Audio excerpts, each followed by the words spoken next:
जय गुरु जी, शुक्राना गुरु जी। सारी संगत को जय गुरु जी। संगत जी, आज मैं आप सबको 11वीं अष्टपदी के 7वें पद के बारे में बताऊंगी। कबहु होई पंडित करे बखियान, कबहु मुनि धारी लावे ध्यान। जो मन थोड़ा बहुत ज्ञान पा लेता है, वे कभी पंडित बनकर दूसरों को उपदेश देने लग जाता है, या कभी मौन धारण साधु की तरह ध्यान में लगा रहता है।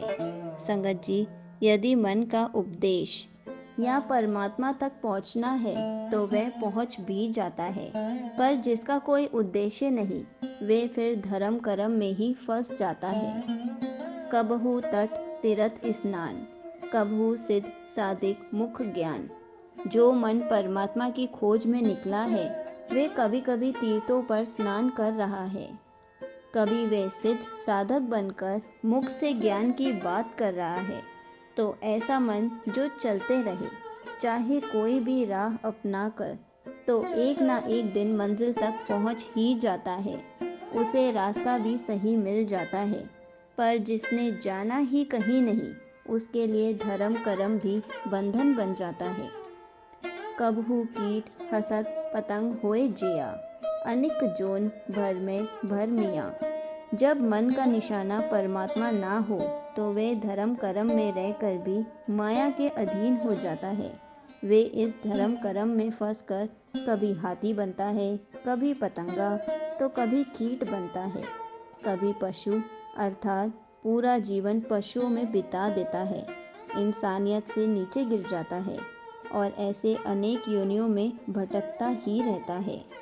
संगत जी, कितनी अजीब बात है कि लोग धर्म के कर्म करते हैं कि हम सुधर सके, परमात्मा से मिलाप हो सके, पर जब मन केवल लोगों को दिखाने के लिए, केवल कुछ और पाने के लिए ही मार्ग पर चलते हैं, तो भटक जाते हैं। वे परमात्मा की राह छोड़कर उस राह को चुन लेते हैं जहाँ पर अहंकार की जय जयकार है, जहाँ पर लोभ की फूलों का हार है। मन जब उधर चला गया तो समझो भटक गया। नाना रूप जीव स्वागी दिखावे, जीव प्रभ भावे तिव नचावे। वह भटका हुआ मन फिर रोज कोई नया रूप धारण करता है। जैसे स्वांगी के बहुरूपीय होते हैं, जो रोज नए नए रूप बनाकर लोगों को दिखाते हैं, वैसा मन बन जाता है।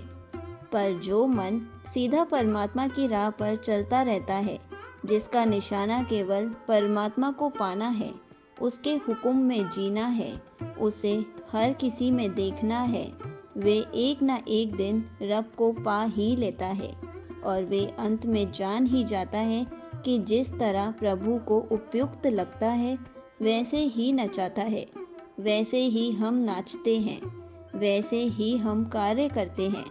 और इस सुधरे हुए मन को ये भी पता चलता है कि जो तिस भावे सोई होए, नानक दूजा अवर न कोई। इस संसार में वही होता है जो मालिक को अच्छा लगता है। इस ब्रह्मांड को वही एक शक्ति चलाती है, वे हर किसी में है। हे नानक, उसके बिना दूजा और कोई नहीं। संगत जी, यहीं पर 11वीं अष्टपदी का 7वां पद समाप्त होता है। जय गुरु जी, शुक्राना गुरु जी।